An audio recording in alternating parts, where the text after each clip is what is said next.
Hello, everyone. Good evening. Today's talk will be about urbanism in the era of radical transition with our beloved guest, Dr. Asma Mehan. Thank you, everyone, for joining us today. And thank you for being here and also for inviting me. So before starting my presentation today, I would like to express my gratitude for the opportunity to speak at the ArchiNet Design Series seminars today. And specifically, I would like to thank Mohammad Al-Mashharawi for his coordination and organization efforts, and also I would like to owe the ArchiNet team. It's a pleasure to be able to share my insights with all of you today. As you can see here, the focus of my presentation today is on urbanism in the era of radical transitions, which seems quite a broad topic. And in this session, I will explore the transformative challenges and opportunities that cities face in the middle of these significant shifts and transitions. So today, I would like to delve into an important question that lies at the heart of our discussions. And specifically, the main question that I have is like, how can we define and develop a theoretical framework to categorize the urbanization processes in the era of radical transitions? So this is a rather large and broad question, but I think it emerges from the recognition of various types of urbanism. As you can see here, such as the idea of the postmodern cities, as we label them, or post-pandemic cities, and all of you, and some of you must heard the idea of the post-colonial cities, post-40 cities, post-industrial cities, within the context of the comparative urbanism. But my main focus today is like, as we navigate through these radical transitions and paradigm shifts, it becomes essential to understand the underlying principles, theories, and dynamics that shape the urbanization processes. So my aim today is like to develop a theoretical framework and to provide a comprehensive and a structured approach to categorize and analyze and understand this diverse urban context. During our session today, I will explore the different dimensions that contribute to this theoretical framework. And this includes examining the socio-cultural, economic, but also environmental and political factors that influence the urban development. And I do believe that by understanding the interplay of these factors, we can give an important and valuable insight into this complex urban processes unfolding before us. Moreover, I would like to delve into the different transnational, and I can say even transcontinental case studies and comparative analysis of cities that are undergoing these radical transitions and paradigm shifts. And I think that by examining the unique characteristics, the challenges and opportunities of each urban context, we can further refine our theoretical framework and identify the common parts, but also the differences. So, today, my presentation will specifically focus on urbanism in the era of radical transition with a specific focus on post-Fordism. As you can see here, my research on the idea of the urban transition categorized into the three parts: the post-Fordism, the post-oil, and also post-pandemic. But due to the time constraints of our session today, I will focus specifically on the post-Fordism aspect in this presentation. So the first part of my lecture today will provide an introduction and background, and my aim is to set the stage for our exploration of urban transition in the era of radical shifts. And the main important factor here is like to delve into the overarching themes and key theoretical concepts that underpin our analysis. And I would like also to highlight that while we won't have sufficient time to cover the post-oil and post-pandemic aspects in detail today, I encourage you to delve into these topics further through additional research and discussion. And also I will share a few published research related to these themes. And I think that these three themes are equally critical in understanding the broader context of urban transition and their profound effects on the contemporary cities. So to give you a little bit background, I would like to go back to 2017, at which I had the opportunity to participate in an international PhD seminar and workshop on the idea of the comparing habitats that held in Lausanne in Switzerland. So this collaborative project was between Politecnico di Torino and EPFL University in Lausanne. And the main idea was to reframe the comparison in the post-disciplinary era. And with the generous support of the Habitat Research Center and University of Lausanne and EPFL University, we brought together scholars, academics, PhD students, and practitioners from diverse disciplines and explore innovative approaches in understanding the comparing habitats. And through engaging the presentation and interactive session, we had this opportunity to foster this interdisciplinary dialogue and develop the new insights and methodology to be able to understand the comparative urbanism. And the research that I'm presenting today is part of, in line with these collective efforts. And this seminar and workshop for me opened up the opportunity to enrich this academic discourse, but also think about the different contexts through the comparative and cross-cultural lens. As a result, and you can see here the flyer of this international PhD seminar, and then you can see that the second one is the published work that I have as part of this collaborative effort. So as a result of, I focus on the challenges of comparative urbanism imposed for the cities, and specifically I selected two particular cities. The case of the Torino in north part of Italy, it's more or less 2 hours from Milano, and also the case of the Detroit in the US. And I specifically focus in these two cities as the examples of the posts for these cities. And to even give you the more idea, the more introduction, that's why I selected these two specific cities. So I had a strong reason. I did my PhD in Architettura e Storia e Progetto, which means Architecture, History, and Project program at the Department of Architecture and Design at Politecnico di Torino.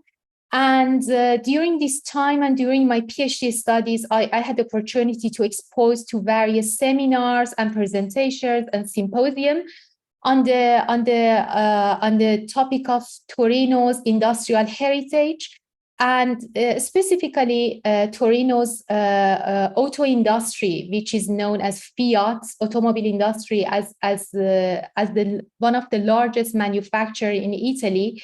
For me, it was a triggering point and case study to be able to delve into the idea of the post for these cities and understand the processes.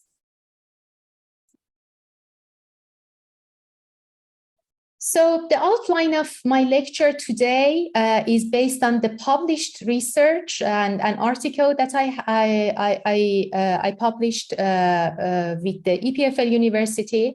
And so the general outlines is about the Fordism and system of mass production, and also the idea of the Marshall Plan in Europe, and the general definition about the motor auto cities and the post-Fordist urbanism theoretical framework, and finally thinking about these comparative urban features of post-Fordist cities, and specifically the case of Torino and Detroit, in Europe and the US, and definitely the further discussions and concluding points.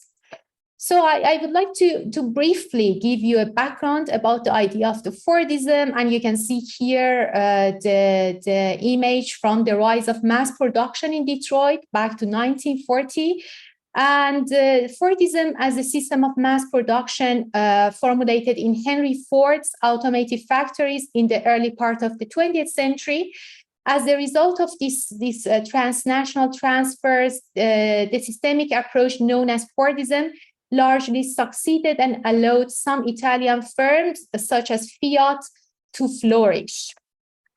So the important parts as part of these transnational efforts and collaborative efforts is happening during the Marshall Plan in Europe, which is back to 1947, and the US Secretary of State, George C. Marshall, announced that the USA would provide development aid to help the economies of Europe to be recovered and reconstructed after the Second World War II, which widely known as the Marshall Plan.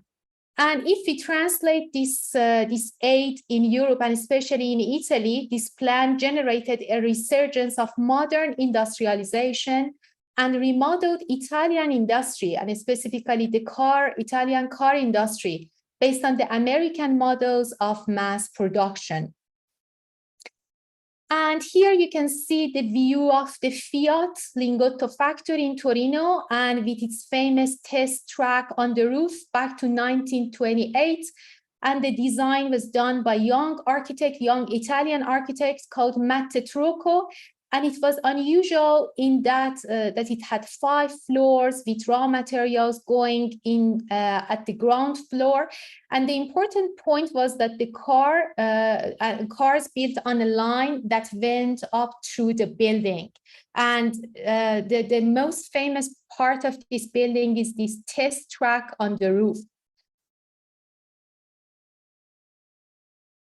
And so this is a better image, and it can gives you the idea of what do I mean by this rooftop racetrack of this Fiat Lingotto factory. So this image has taken in 1923, and you can see here the finished cars emerged at rooftop level to go onto the test track.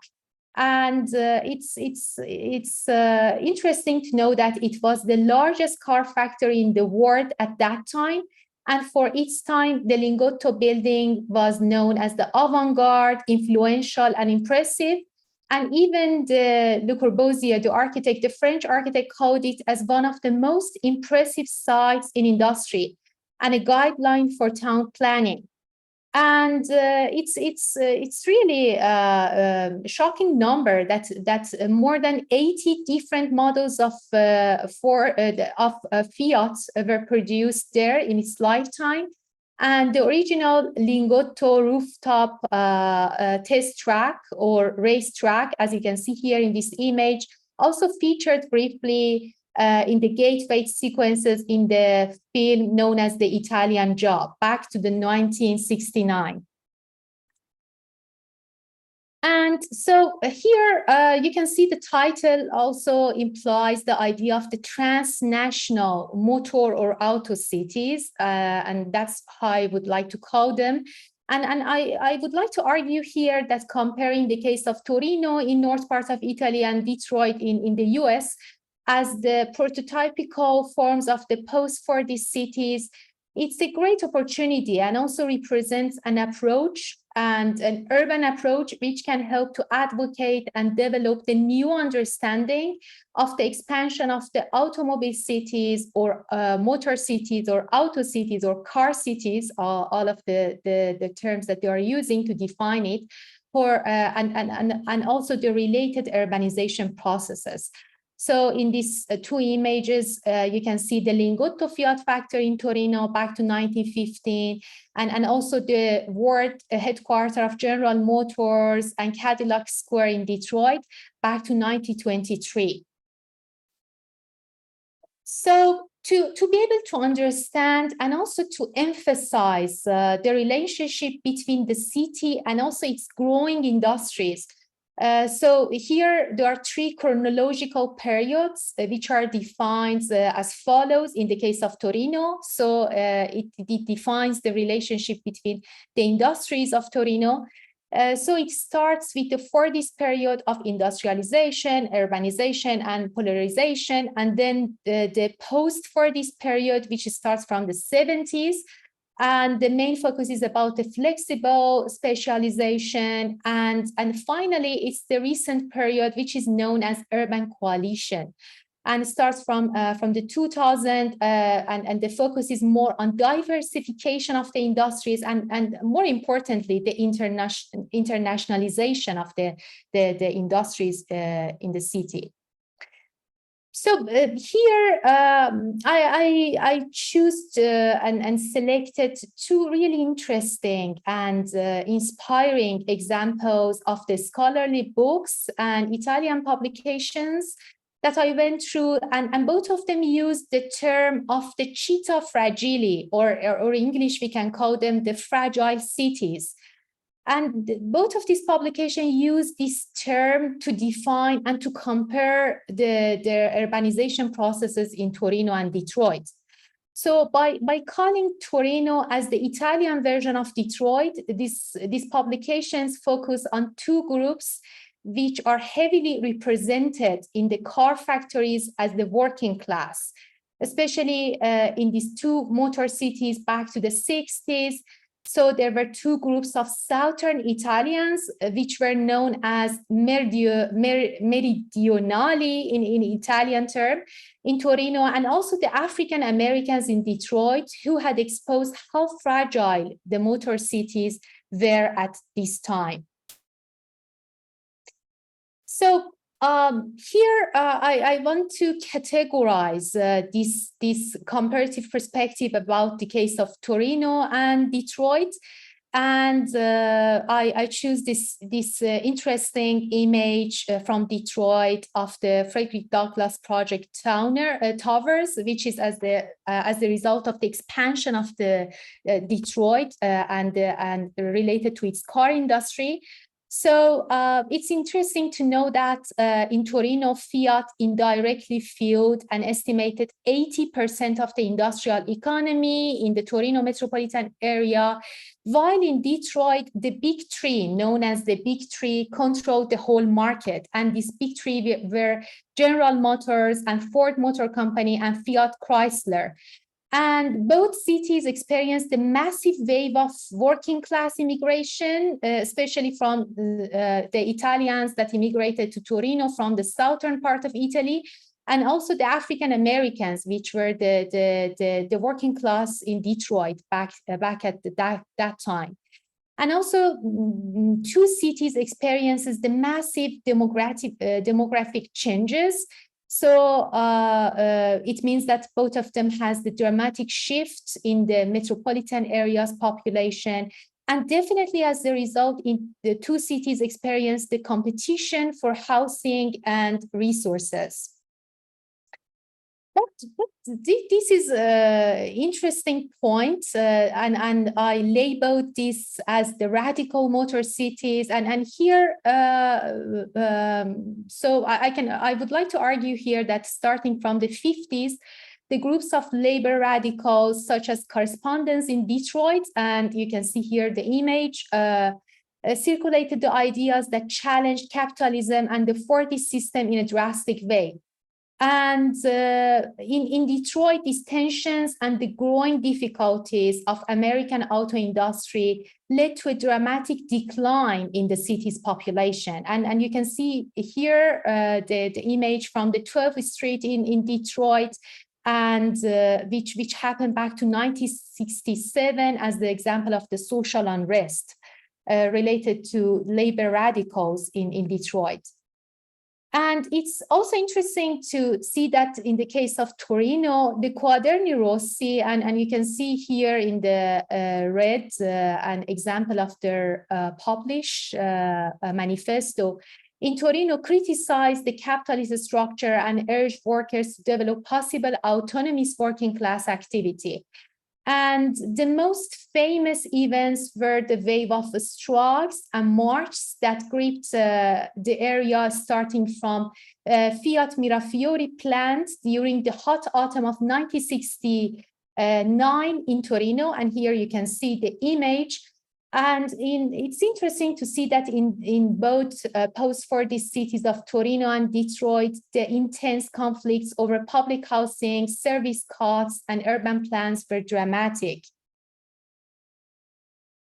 And it's so in both cities with technological changes, global market competition, and definitely organizational revolution that took place after the 80s, Fordism was mainly replaced by the system known as the post-Fordism.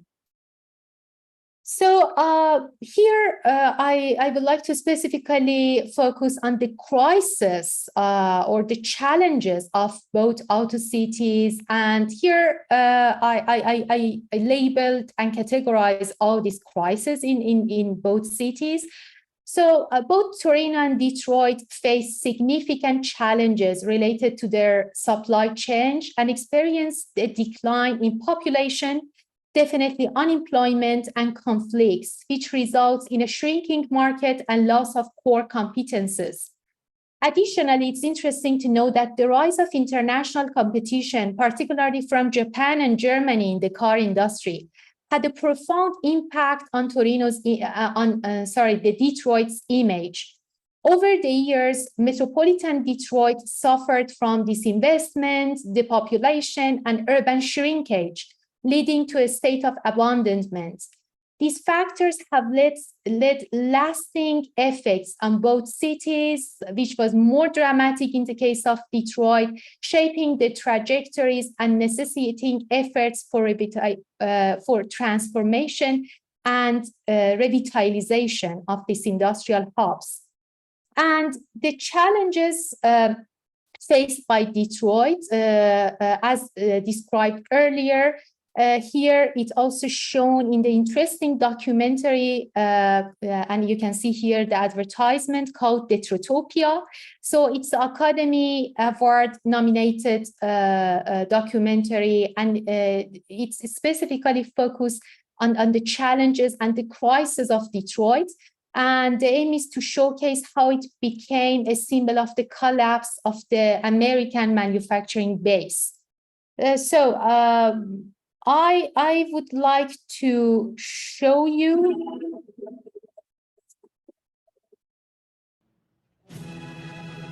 Yes, doctor, we can hear.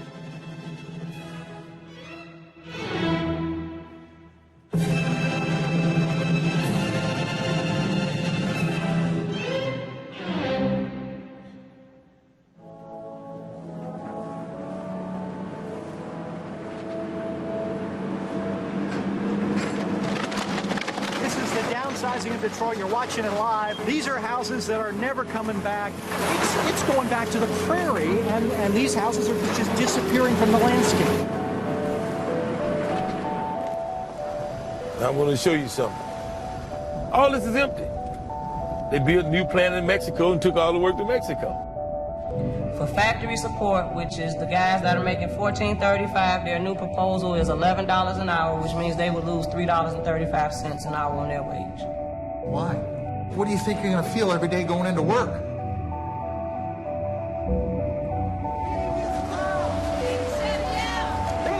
One of the big hot-button issues in Detroit is the layout of the city. And right now there's questions about what parts of the city may be shrunk. I don't know if y'all understand, but they shutting down schools. They shutting down futures, basically. We're not going to accept any more downsizing. We want to hear about upsizing, big sizing, supersizing Detroit.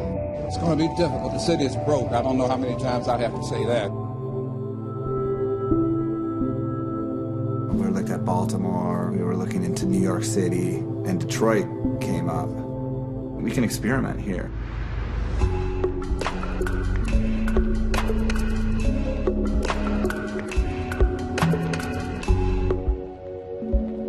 What happened in Detroit is now spreading throughout.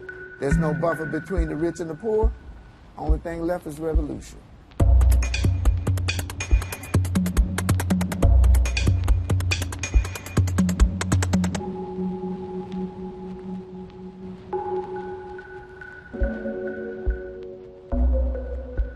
If the good Lord let me live, I'll die in Detroit. Great. So, yes. So let's move to the next slide.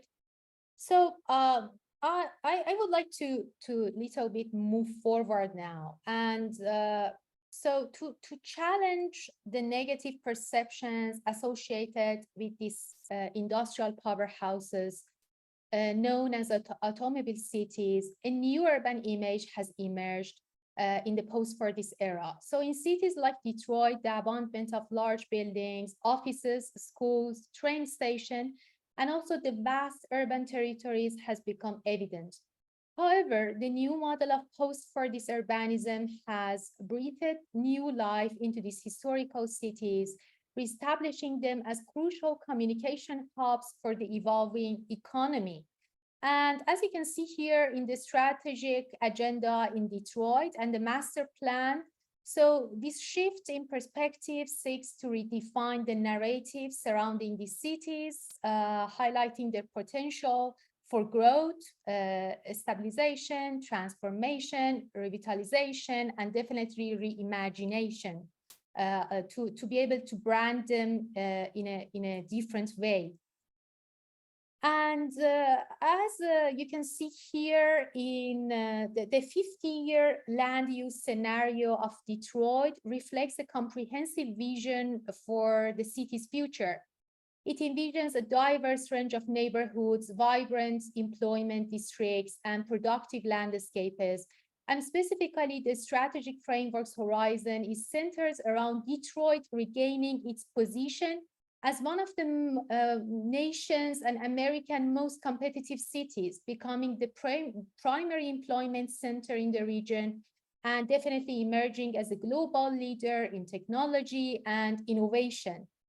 And definitely this is a long-term plan which demonstrates a commitment to revitalizing and transforming Detroit into a thriving, dynamic, and forward-thinking urban hub.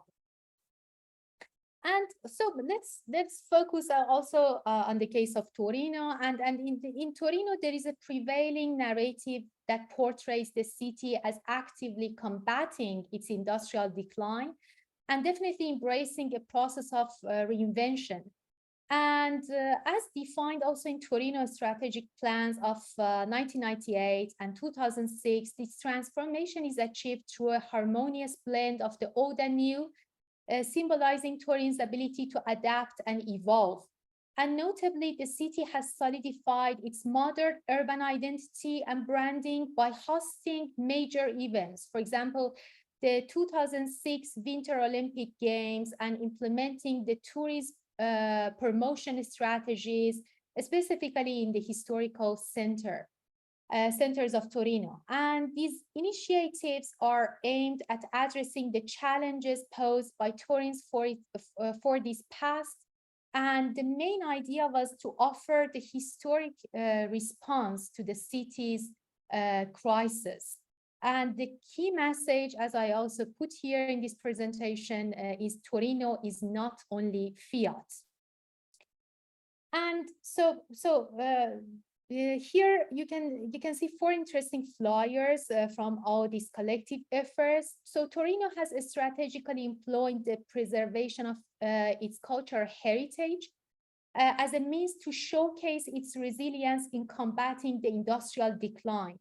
The city's focus on Baroque studies specifically has positioned Torino at the forefront of the international research in this field. By highlighting its Baroque heritage, Torino has not only preserved its historical identity, but has also demonstrated its strong commitment to embracing and promoting the cultural excellence.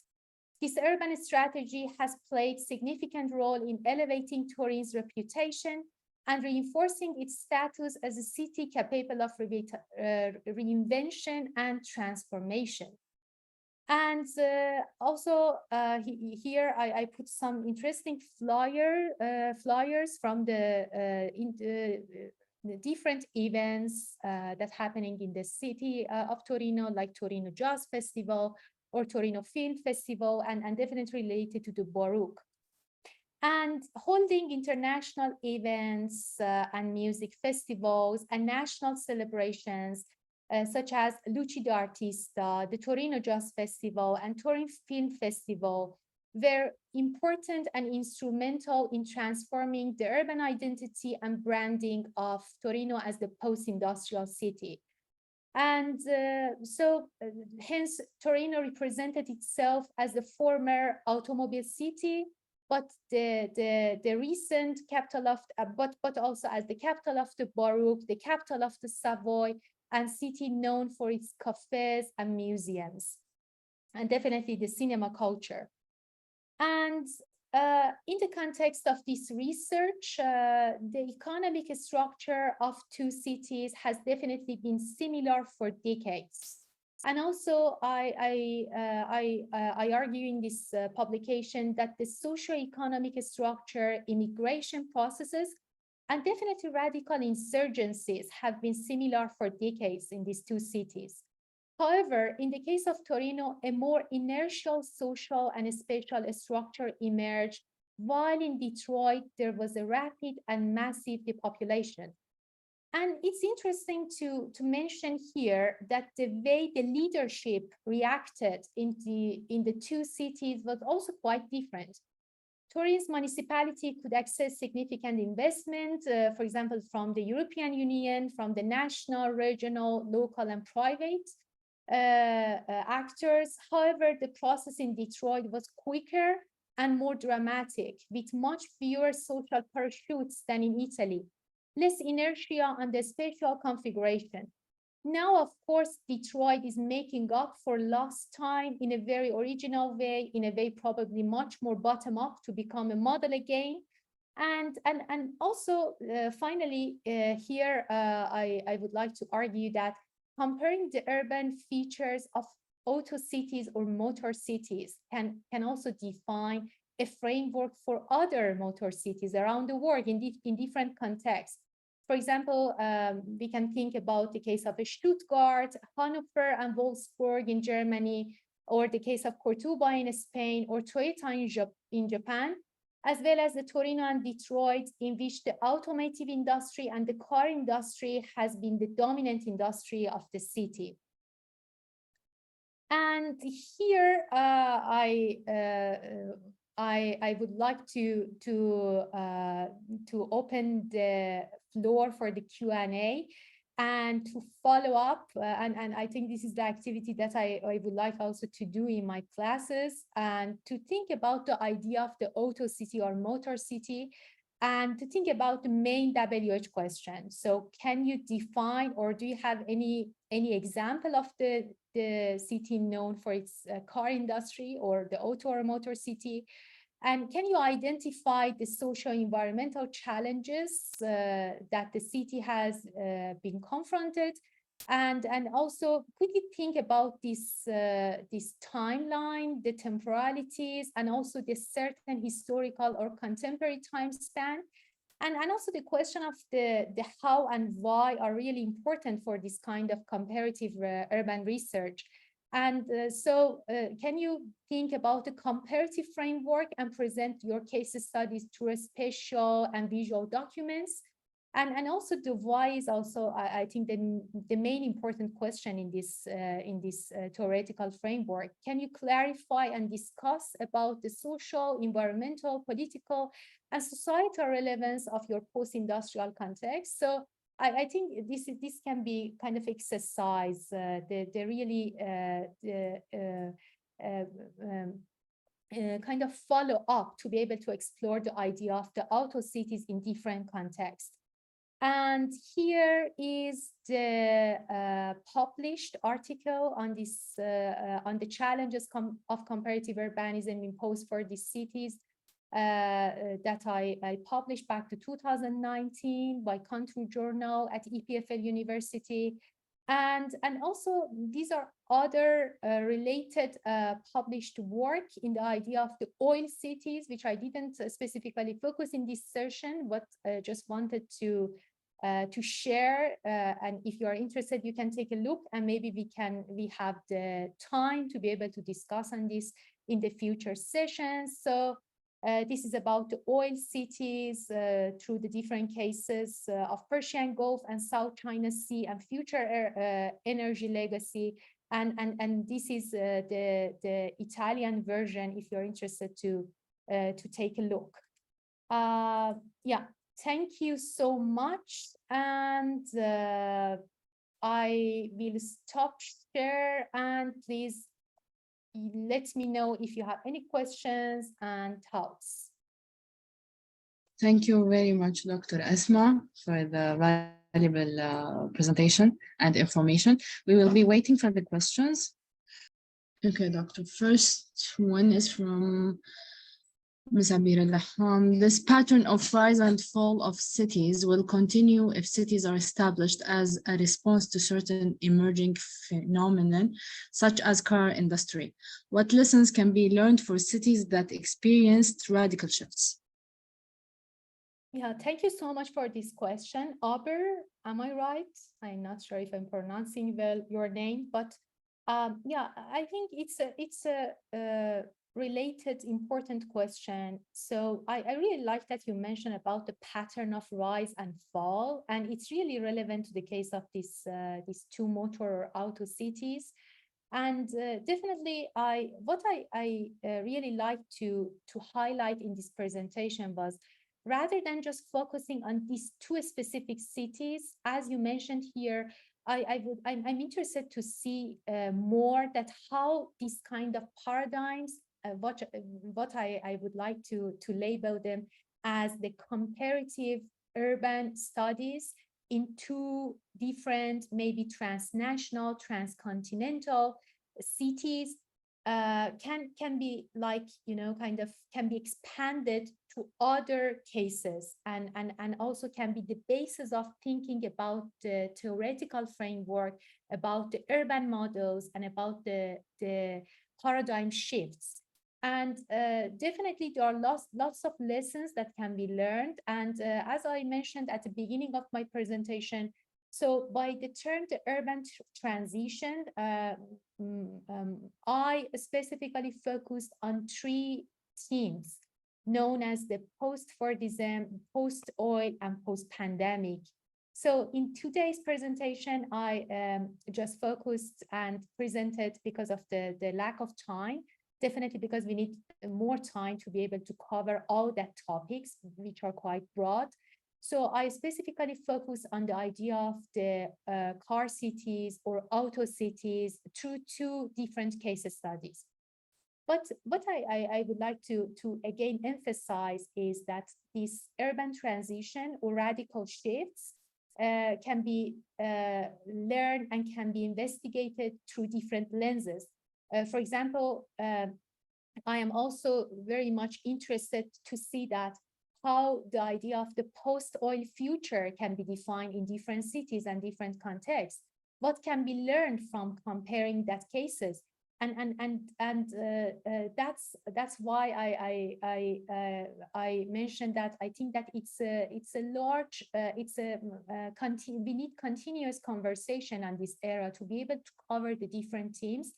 But what I really find it really instrumental was this cross-cultural and comparative perspective, which gives me the opportunity to delve into the theoretical framework. So what I'm doing in the other case studies is like I try to develop a theoretical framework and test these urban models with the case of the different case studies. So I would like to focus that through historical perspective, but also see that what can be learned in the contemporary situation, and how it can be translated to the urban theories, and how these urban theories that we have are instrumental to define these radical shifts and phenomena. So thank you so much. And I think that all of us experienced the pandemic era.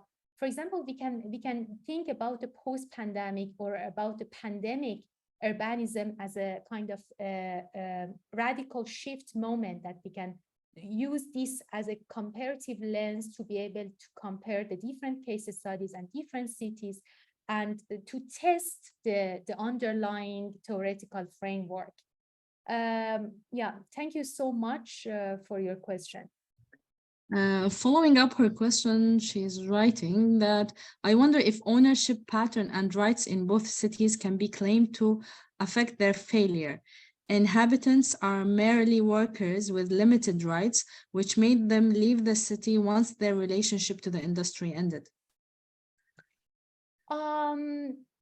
Yeah, so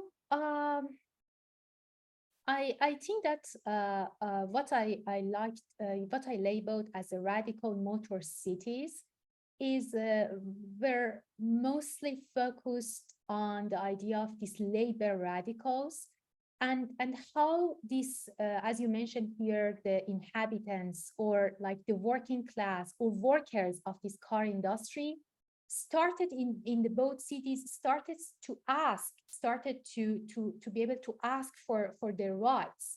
And so it was not an easy way to go. So lots of insurgencies, lots of social unrest happens.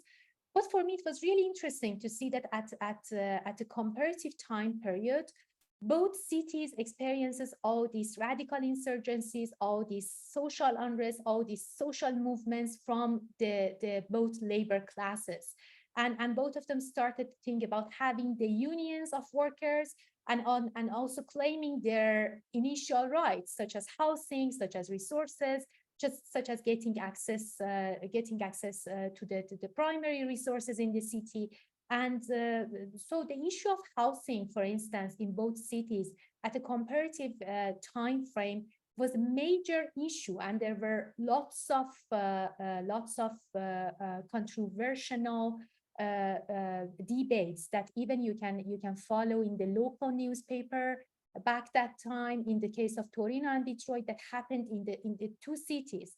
And I think that I really learned a lot from this specific momentum, and also the part of this award-winning documentary that I showed in the case of Torino.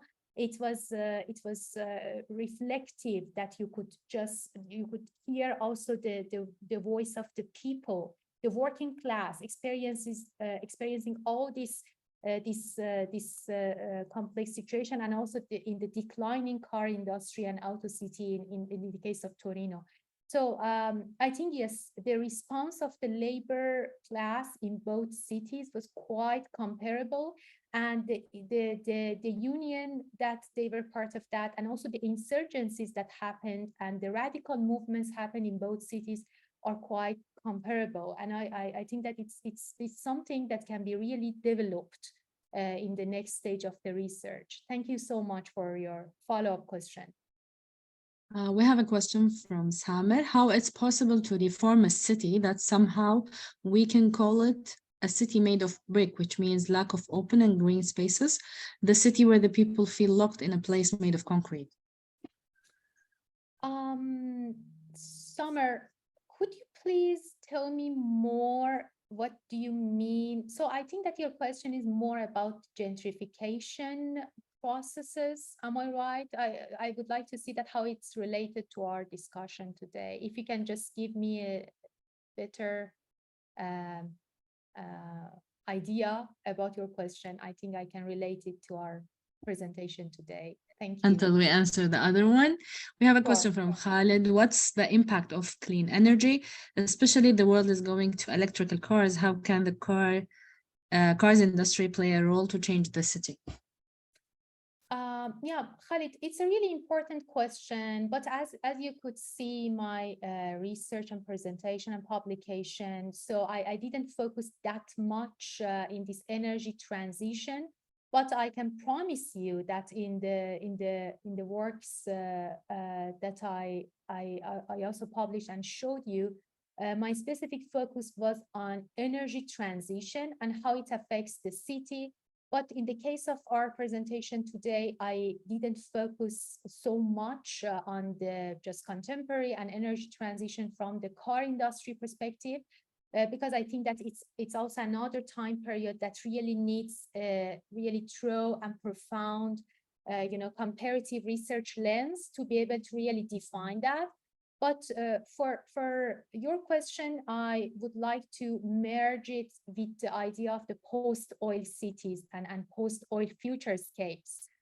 which is, I think it could be a topic for another discussion. And also it's really important and relevant to think about the idea of the clean energy, the post-fossil fuel energy, and also move forward. But thank you so much for your question. It's really future thinking question.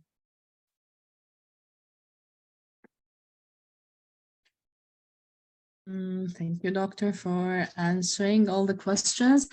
And I didn't get a reply from Mr. Samus, so thank you very much for all the information and the presentation. And we are happy to host you today, and we are looking forward to host you again in ArchiNet. Thank you so much for your invitation. Thank you. Thank you for your time. See you again. Great. Thank you. Bye. Bye. Bye.